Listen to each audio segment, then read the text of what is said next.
I heard the sound of her suitcase wheels before I even opened the door.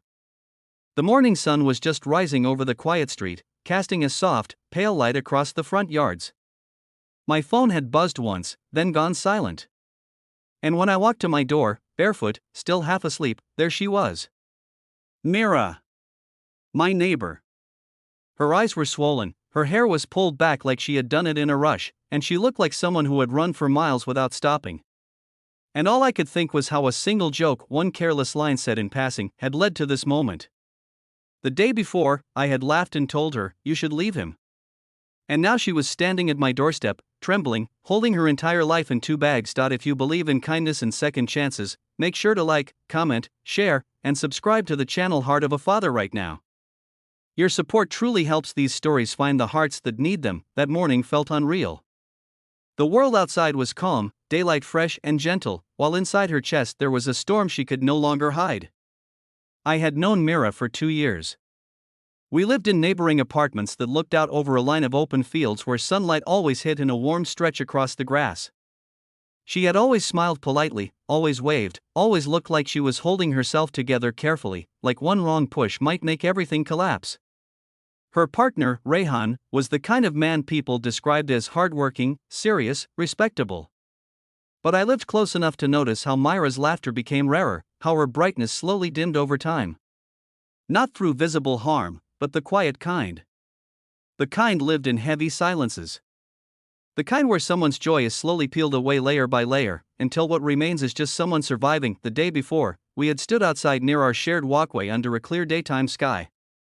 I had brought home groceries. She had been sitting on the grass, staring at the distance like she was waiting for something. She told me Rehan was upset again. She told me she felt like a shadow in her own home. I didn't try to offer advice, because I knew advice can sound useless when someone is drowning in their own heart. So I made a joke, light, casual, and careless. I told her, "You should leave him," followed by a short laugh. I didn't mean it as some deep suggestion. I wasn't trying to change her life. It was just the kind of thing someone says to lighten the moment, without thinking of the weight behind it, but something in her eyes flickered when I said it. Something I didn't recognize then, and now here she was. With luggage. With silence. With the decision she had been building slowly inside herself for years finally reaching its breaking point. I stepped aside and she walked in. The morning light was filling the living room, dust dancing in the air like tiny stars. She set her bags down carefully, like if she let them fall too fast, something inside them might break forever. I made tea, though neither of us drank it. We just sat together in that calm daytime quiet, her breathing thin and uneven.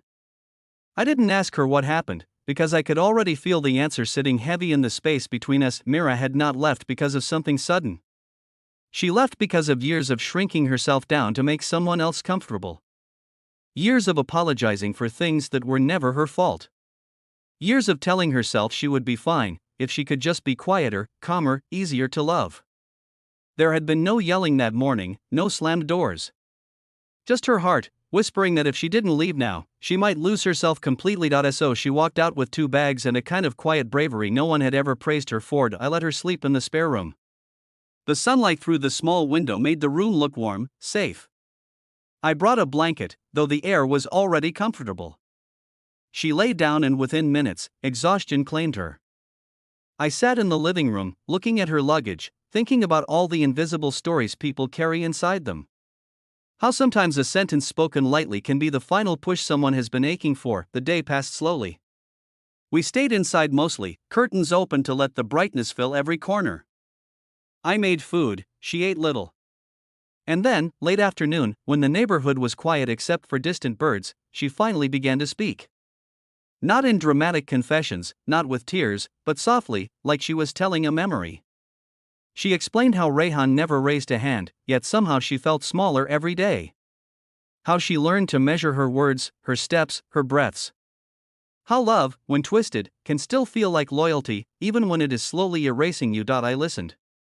Not as a hero. Not as a savior. Just as someone who understood what it meant to lose yourself piece by piece. Days went by. Mira stayed. Rehan called many times, but she didn't answer. Eventually, his calls stopped. People in the neighborhood noticed her absence from her old home, but no one asked. Sometimes silence can be gentle, too. She found work, slow but steady. She cooked with me sometimes. We took walks together in the daytime sun, letting the warmth soak into our skin like healing. Slowly, her laughter returned. Not like it had been before. This time, it was real. One morning, weeks later, we were sitting outside again on the grass. The same place where I had once joked without understanding. And now, the sunlight resting on her face made her look alive again. She told me she was thinking of moving to another city. To start new, fresh, somewhere that didn't hold echoes of her old self.